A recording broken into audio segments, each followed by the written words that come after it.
പ്രസംഗത്തിന്റെ പേരിലെടുത്ത കേസ് റദ്ദാക്കിയ നടപടി സത്യത്തിന്റെ ജയമെന്ന് ഗോവ ഗവർണറും ബി.ജെ.പി. മുൻ സംസ്ഥാന അധ്യക്ഷനുമായ അഡ്വക്കേറ്റ് പി.എസ്. ശ്രീധരൻപിള്ള. IPCയിലെ ഏറ്റവും ഹീനമായ വകുപ്പ് പ്രകാരമായിരുന്നു കേസെടുത്തത്. നിയമ സംവിധാനം ഇതുപോലെ ദുരുപയോഗം ചെയ്ത കേസ് മുൻപുണ്ടായിട്ടില്ല. മുഖ്യമന്ത്രി ഉൾപ്പെടെയുള്ളവർ ഇതിൽ ആത്മപരിശോധന നടത്തട്ടെ എന്നും അദ്ദേഹം ആലുവയിൽ പറഞ്ഞു. സത്യത്തിൻ്റെ ജയമായി ഞാൻ അതിനെ കാണുന്നു.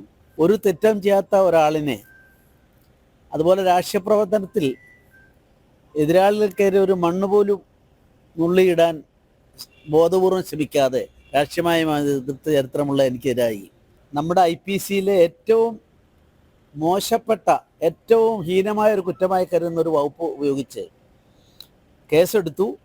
നോൺ ബെയിലുള്ളവർസായിരുന്നു. ഞാൻ ഒരിക്കലും മുൻകൂർ ജാമ്യത്തിന് പോയിട്ടില്ല.